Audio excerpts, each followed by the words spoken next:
Hi, I'm Helen. And I'm Sarah. And this is the Squiggly Careers podcast, a weekly show where we talk about the ins and outs of work and try to give you a little bit of confidence with what you might be going through, a bit of clarity to help you take actions, and lots of tools to make it easier.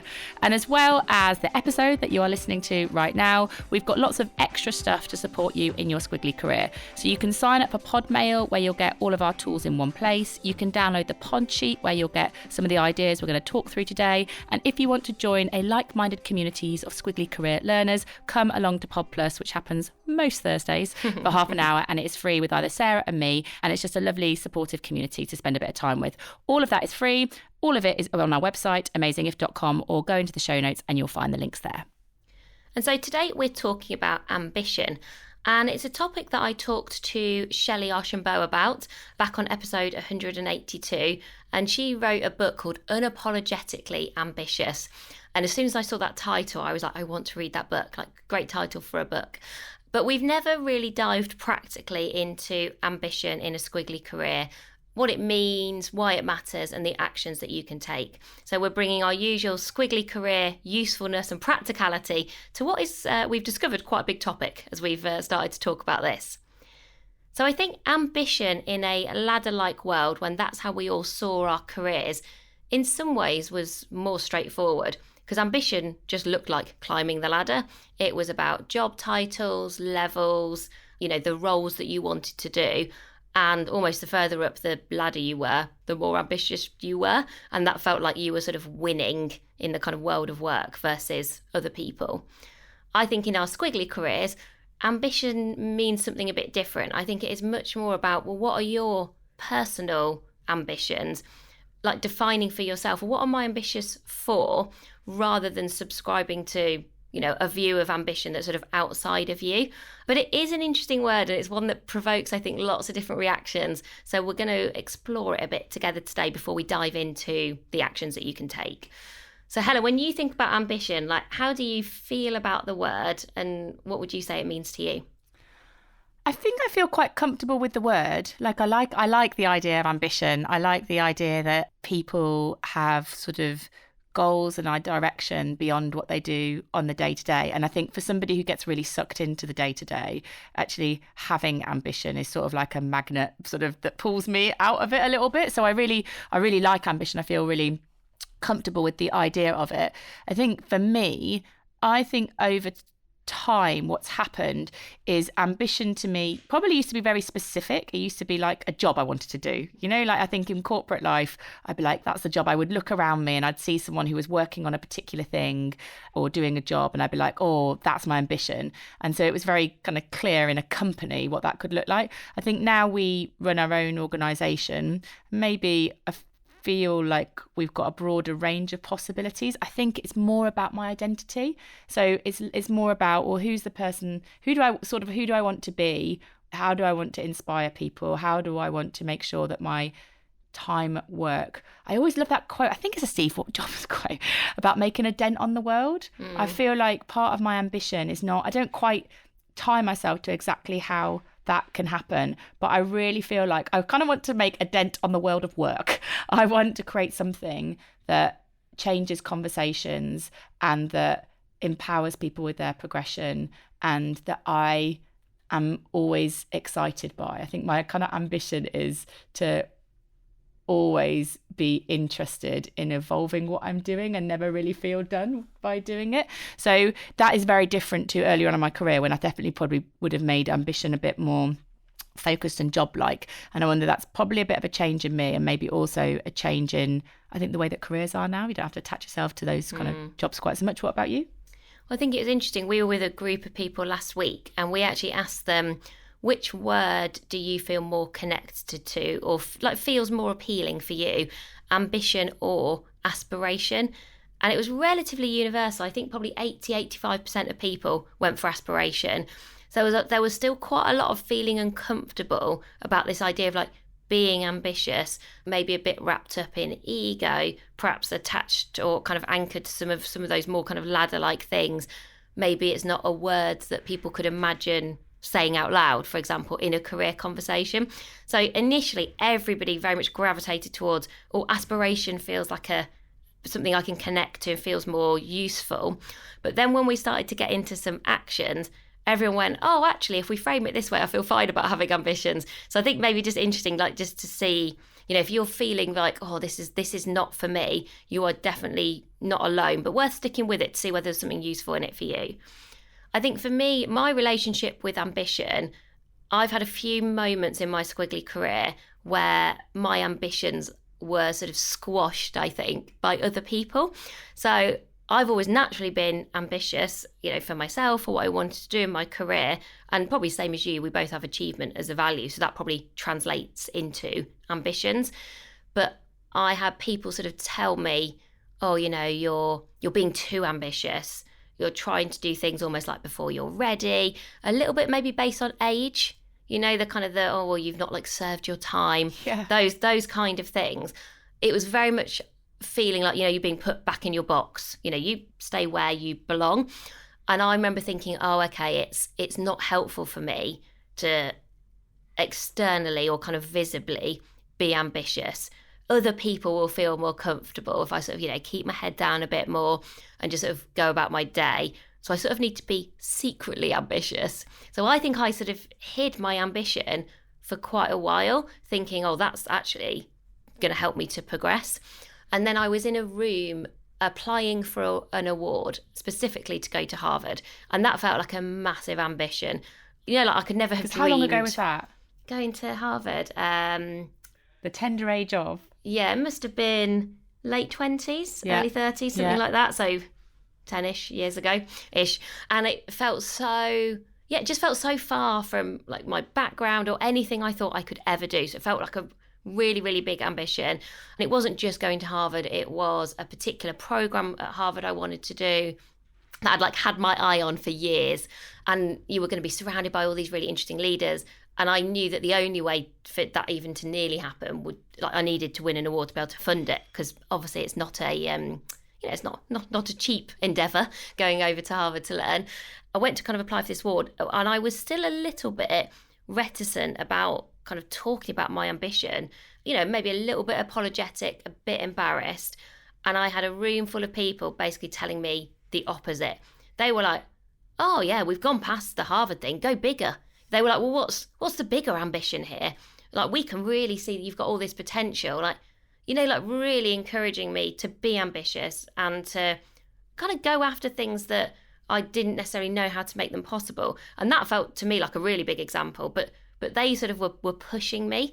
And that was a real turning point for me in my squiggly career. I think just to be surrounded by people who wanted to see me realise those ambitions, who encouraged me, who prompted me.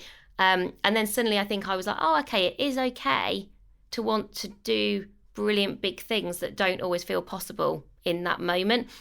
And I need to figure out like a new way to have a relationship with ambition. Like that is a good thing if I can come up with a way of making it feel kind of authentic for me. So yeah, it's something I think about a lot, because it definitely kind of went in one direction where I was like, hide it. Then it kind of came out from under the bushel. But I think only because I was lucky enough to be surrounded by other people who kind of prompted that moment to happen. So nice word, use of the word bushel. I Thanks. often hear bushel in a podcast. It makes me think about, when you're talking about your ambitions, I think there will always be sort of go back in your box kind of people, because they may be a bit threatened by it because they haven't got an ambition, or they kind of feel like a bit kind of lost, or I think it's just can be exposing for other people, and so it's sort of easier for them to go, oh well, you're behind me, or you get in your back in your box. But I think just find the go bigger people, and they don't have to be the people that can help you make it happen. I think they're just the people that keep you talking about it and support you and encourage you, and also be that person for others. When someone shares their ambitions with you, how do you feel? Like if I was like, oh, my ambition is to, I don't know, do this with my family or do this over the next 5 years, what would your feeling be?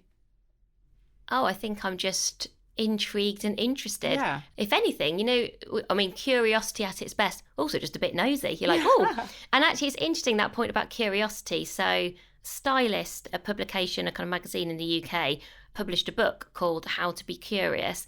And in that, they asked me to write an essay about ambition. And you can access a lot of that for free. So we'll put the link in the show notes to that, to kind of what I wrote about my own view of ambition and what helped me.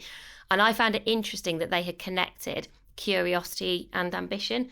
because I think their kind of point was you should be curious about your own ambitions, sort of apply that to yourself, but also apply that about, the conversations that you have with people about what they're motivated by, what their ambitions are. So I think I would just be fascinated. I'm like, oh, I wonder what Helen's ambitions are. It's a lovely team conversation, isn't it? To have a space in a team meeting or kind of on walk talks, like what are you ambitious to achieve in your career, and just creating the space to hear someone say that and do nothing but give them support. Be curious, but be like, that's amazing, that's really clear, like I'm really interested in what you're doing, I'd like to stay connected to it. Yeah, I guess you can do for other people in your teams what that group in that room did for me on that day, which is just support. And often I do think when people talk about these areas, they will get a bit like, oh, but obviously that might not happen. You start to like add in the caveats before you even get started. Yeah. So probably practicing saying it out loud with trusted colleagues or mentors or just like friends who perhaps you've worked with in the past who you still get on really well with. It's a good topic of conversation because you just get a bit of like almost like, how clear am I about these ambitions, and also how confident am I about them? And along the way in our research around ambition and our own thinking, we came across a really nice quote from Salvador Dali, which is, intelligence without ambition is a bird without wings. So we're trying to give you some wings for you in your career, everybody. And how practically we're going to do that is we've got 3 different ideas for action to help you with your ambition. And as I said at the start, we'll summarise all of these in the pod sheet so that you can hopefully go and do them after today. So action number 1 is, how do I define my own ambition? If you feel like, hey, like, I don't know, I'm starting from scratch, this feels really overwhelming. I think, it is a big word. And actually, Helen and I both came up with a different technique here, which helped us to move forward in terms of ambition. So we thought we'd describe both. So hopefully there's something for everyone here. I found just asking myself a big coach yourself question and then giving myself a bit of time to do a mind map around this question worked. So my question was, what does ambition mean to me in my squiggly career? This was an exercise we did with that group I mentioned last week. Everybody did a 3-minute mind map on it. So it didn't take ages. You're not trying to find a perfect solution or to kind of craft a perfect answer, but you're probably just starting with, what is your relationship with ambition today? And what does being ambitious look and feel like? And I think you start to get into, are your ambitions more about what you're working on? Are they more about how you might work? Are they about changes you want to make? Are they about how work and rest of your life fits together? And so I do remember at one point in my career, it felt really ambitious to work a 4-day week. And that might not sound like an ambition, to work less. But I'm like, oh, actually, that's a really valid ambition. I was like, I'd like to work less. I'd like to do a 4-day week because I wanted to spend a day experimenting with what really was an early version of Amazing If. And that felt ambitious because I'd not seen other people do it before. It felt like quite a different route. It felt quite brave. If you'd have said to me early in my career that working less could be an ambition, I'd have been like, absolutely not. It's working harder, faster, more. And so I think this will just help to challenge you on kind of what matters most to you. I also think with ambition, it's really, I think I've tied myself sometimes to ambitions that are kind of what looks impressive to other people, and then I've had to really question myself, or is that actually what I want? Is that kind of really what's like meaningful for me? And so the way that I do this to kind of try to just think a bit more deeply is I use other people and what they're doing as a kind of a bit of inspiration. So I kind of think about, who do I admire and why? If I just take a couple of people off the top of my head in terms of, okay, who do I admire for the way that they're working and what they're working on and what they're achieving in their work?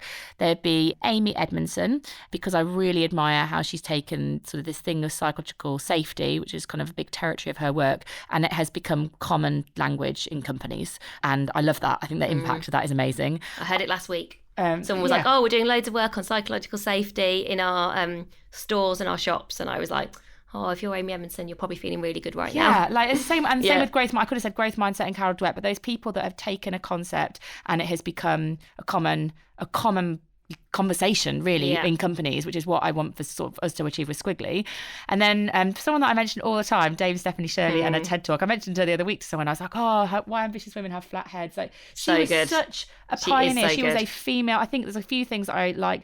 A female pioneer of like leadership and an enabler of other women, and I'm like, that's I love that. And then actually Stephen Bartlett, so kind of, you know, someone kind of quite different, but I really admire him for how creative he is about growth.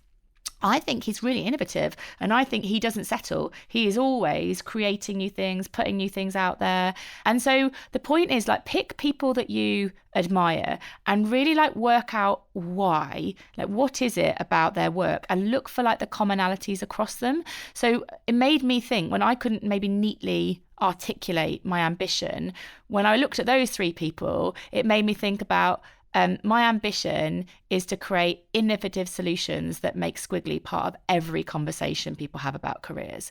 And I wouldn't have got to that clarity if I hadn't like looked at those people for a source of sort of inspiration. So that worked for me.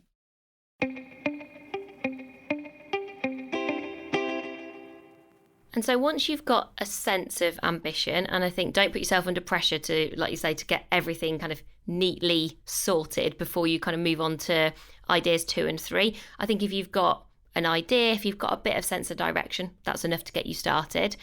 I think you then have to connect ambition with action, because we want to realise our ambitions, right? Yes, they might change along the way, and I think you want to probably hold some of those ambitions lightly, because new things happen, new skills happen, new opportunities might come your way. But you probably do want to go, well, ambitions are usually something in the future, something that haven't happened yet. What's an action that I can take today? Because often I think when I first started thinking, for example, about all those years ago, going to Harvard, I think I'd first started thinking about that specific program I wanted to do 3 years before. So it felt way off, this idea of like doing this specific program at Harvard. I was like, that's miles into the future. I can't see how I'm going to get there. So my ambition would have been this leadership program at Harvard, then convert that ambition into an action I can take today. And so one of the things that I did, for example, was think, right, I'm going to really research that program and check that is, like the right learning for me. So don't just default to a program because I actually knew someone else who had done it. So I was like, oh, okay, that's an action I can take today. I can dive deeper. Another action I can take today, start to think about ways that I could fund it. Like, how could I practically afford to make this happen? So am I going to start saving up?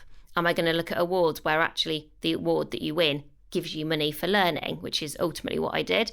And so you can take that action. Then you can start to think about, well, could my company fund it? And like I remember I had these conversations, and that was very clearly a no-go. To be fair, I think they'd funded my MBA by that point, so they were probably a bit like, you've sort of had all of our money, Sarah. And I was like, yeah, that is fair enough. Oh, actually, no, because I would have changed companies by then. So I'd changed and was working at Sainsbury's. But yeah, they were definitely not like, they were not going to fund it. And you get why, because you'd have been a real exception, and it's a lot of money, and it wouldn't have felt very fair. But at least I had explored it, and then you can like cross it out as you're like, oh, okay, I've taken that action. That's not how I'm going to realise this ambition. So I need to think about something else. And like Helen, I was thinking, well, one of the shared ambitions I guess we both have is to make Squiggly part of every career conversation. So I think every time someone has a career conversation in an organisation, I sort of want Squiggly to be present. And so if that is your ambition, you can then go, well, what are the actions that we can take today? Is that about the tools for teams that we're creating? Is that about the career canvas that we've already got? And maybe connecting that to conversations more, sharing it more. Is it about, okay, how do we use AI to help people connect, have a really good quality career conversation and connect Squiggly as part of that? I suppose you get into generating ideas and actions that are much, much smaller than that kind of big old ambition that you've got for the future. And I think, yeah, it's just easier to talk to other people about it. I kind of think, I feel like anchor's not quite the right word, but you can do so many things. Like earlier I talked about, you get distracted by the day-to-day or the shiny objects or there's other things. Whereas if I've got a really clear ambition, I feel like it's a bit of an anchor for me. I kind of go, but that's what I'm all about. That's what I'm trying to achieve. Take action that aligns you with your ambition. And I feel like I'm happier. I'm happier because it's so easy, I think, in your career to just, I don't know, I'm not saying meandering and discovery isn't good, but ultimately if that's the thing that you want from all your time spent at work, I think it's really good to have that. This is the ambition and this is the action, and have that like as almost just like a kind of a bit of just a thing that you kind of keep coming back to sort of every month or every quarter whenever you're kind of reviewing your development. Like, does my ambition still feel the same, and am I clear on what action I'm going to take next? I think that over time, all those actions accumulate and get you closer towards the thing you want to achieve. The third idea for action is all about how you talk about your ambition. And there's two sort of aspects of this. First is how you talk to yourself about the ambition. And the second is how you talk to others about it. So when you're talking to yourself about ambition, if we just talk about making Squiggly part of every conversation people have about a career, when you talk about that, when you're talking to yourself about it, you want to feel really clear. So I think you want it to feel succinct and sticky, so you can say it to yourself quite often. So that wouldn't be like, oh, what I would quite like to do is maybe have Squiggly in some conversations that a couple of people have about their careers. I mean, that I don't attach myself to that. I don't feel really confident about that. It feels a bit sort of wishy-washy and maybe a bit weak, if that's not too harsh. Like, if this is something that I want to be It doesn't feel like an ambition, does it? It feels like a hope or a wish. Yeah, a hope or a wish. Yeah. And I think maybe that's a really important distinction here. Ambition feels a bit more directive than sort of a weak wish. We're not in that territory. So you want to be clear, like, in my career, I will make Squiggly part of every conversation people have about their careers. That gives me, I think that spurs me into action. I'm like, okay, well, I'm going to do that. I've got to make it happen. So these sort of I will, or what I want to do, is those sort of statements are clear and they are confident and they are something that you can kind of keep coming back to. That's the self-talk part of it. However, if I, didn't work with Sarah and she was maybe my mentor, that's not how I'd articulate my ambition to Sarah. Could be a bit, harsh. Sarah, I will going to do this. Yeah. You're like, whoa. All right, Helen. Okay. And sure. Okay. Off you go. Yeah. I'm not really inviting anything from Sarah. I'm not really inviting an opinion. I'm not really inviting her input. I'm not really inviting her support. I'm just stating something and then going, off I go. So when you are talking about it with other people, there's slightly different phrasing that means that it's likely to get more involvement from them. So what you might say is, one of the things that's important to me is that Squiggly Careers become part of everybody's conversations at work.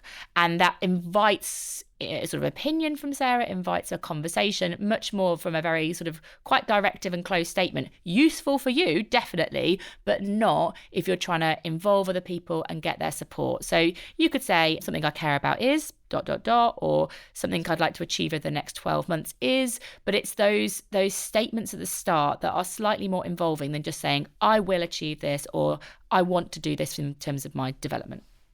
And I think at this point, it's also recognising none of us achieve our ambitions in a vacuum. I think it's very hard to do that. We all need support from other people. You need other people to spot opportunities for you.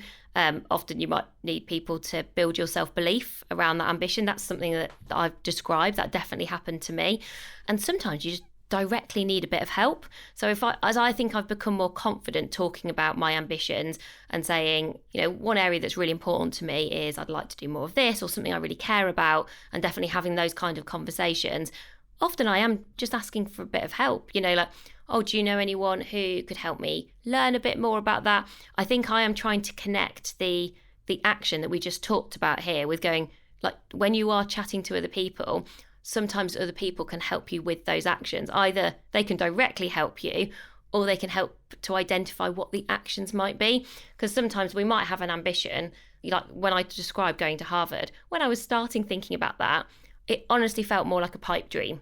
That's quite different to an ambition. It felt so far away from my reality that I honestly had no idea how I would ever make that happen. But I did know that it was important to me. And so I think it was through some conversations that I actually got to some of the actions I can take today. Like a mentor saying to me, oh, there must be some funding out there that you could apply for. And I was thinking, I don't know, maybe there is some funding out there. And then you can start to kind of research that. And people may be challenging you, well, have you just challenged that assumption that your organisation wouldn't fund that? And I remember thinking, I don't think they would, but I should ask the question. And it did prompt me to ask the question. Turns out I was right. But but you're like, it's much better to have explored it and kind of crossed it off than to sort of leave it lingering in your mind. And I think when you start to have conversations about your ambitions, it sort of turns them into not only it being about you sort of invite a bit of we-ness. Like Helen and I were describing, obviously we talk to each other about our ambitions because they are relatively intertwined, certainly inside of our company. But I guess we both have individual ambitions, more about maybe things outside of work, or the things that just matter more to one of us than the other. And we were both saying that as soon as you share it with someone, suddenly it feels like someone's on your side, like sort of trying to help you. Like, it really matters to me that Helen achieves her ambitions, the things that matter to her. And then you start to go, not only by saying your ambition, have you sort of created a frame for your own thinking. So therefore, I think it gives you more direction. You've also then encouraged someone else to do the same. I think you probably make more progress towards your ambitions the more you share them. That was a sort of hypothesis I've got. The more you practice saying them out loud, I reckon the further forward you go. I know we've really framed it in kind of work ambitions quite a lot, but I do remember like one of my ambitions was about kind of the home that I had from my family. I remember talking about that. And I kind of, and Sarah sort of had this sort of vision of kind of living in the country in kind of like some kind of barney kind of thing. Like, it was always going to be a bit of a weird like home in the country vibe. And Sarah sort of knew that, and she was like, I totally see you in this house. And so when I kind of found that house, Sarah kind of got it and supported it and was only ever like, only ever happy for me. You know, when someone achieves, someone has shared their ambition and you meet it with support and enthusiasm, and when they achieve part of that ambition and someone is just only ever happy for you, like, I think that is a maybe great thing to have even in your work. If I think about that example, you're like, sometimes you do need some nice nudges, right? Like, I remember you needing some nudging at that moment. Yeah. Like, I knew your ambition and you were like, I found a house in the forest. And I was like, of course you have. When are you going to see the house in the forest? Like, I'm really excited for you. Like, and you were like, oh yeah, I don't know. And like, maybe we weren't planning to move now. I was like, ring the estate agent. Like, make the call. Tell me when you're going. Like, and I want to see the photos. And you were like, oh, okay. And I was like, well, look, this is exactly what you have talked to me about before. This, like, this fits the ambition. Yeah. And you've always you've had your eye out and like, this is a real opportunity. And I do think sometimes, which you've not talked about as much today, ambitions do feel daunting because these are big things. That was a big thing, right, huge, for you. yeah, It's a huge thing, whether it's a personal thing or a work thing. The ambition when both of us moved to work in Amazing If, that was definitely a shared ambition we'd got. But at the same time, we were both quite scared and terrified. And so it's not like ambition only is like, oh, I've got one and it happens and it's so easy. It happens. Yeah. No, I think they feel, even in the moment when you're realising them, it can feel quite tough. And you're a bit like, when I went to Harvard, you're like going, oh, well, surely you're just really happy. I was really nervous, nervous. I was like, oh, everyone's going to be so much smarter than me. I'm not going to understand, or this, I don't know anyone. It was about as far out of my comfort zone as I could get, certainly also with my own personality. And so again, I didn't, and actually in hindsight, in that moment, I didn't have quite as many people around me supporting me, and it probably would have helped me through that learning experience. Whereas if I did something now that was similar, I've definitely got more people who I could turn to being like, oh God, I'm quite nervous about this. And they'd be like, oh yeah, but don't forget, Sarah, you've been talking about this for years. You've always said that you wanted to do this because, and I think the reason for that, actually, when I reflect on it, I hadn't talked about that ambition to many people because I was still in that mindset of, I can't talk about them out loud. I talked about it to one very small group of people. But other than that, no one even really knew that I was going at work. I think my manager knew, but probably, again, it wasn't a big topic of conversation. So I think I missed out on that, someone really supporting that ambition. And then I don't think it makes it harder for you then, because I think all of the sort of energy and effort has to come from you. So definitely sharing ambitions. I think we've both seen like the difference it can make. So just kind of 3 areas for you to focus on so that you've got this clear in your mind before you go off, and hopefully you're excited about ambition. I feel excited for our listeners going to do some of this stuff.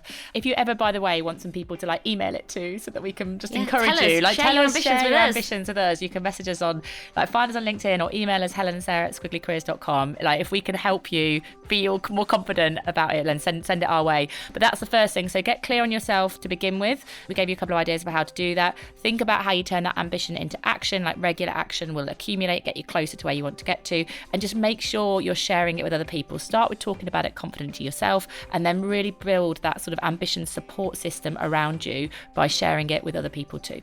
So that's everything for this week. Thank you so much for listening, and we're back with you again soon. Bye for now. Bye everyone.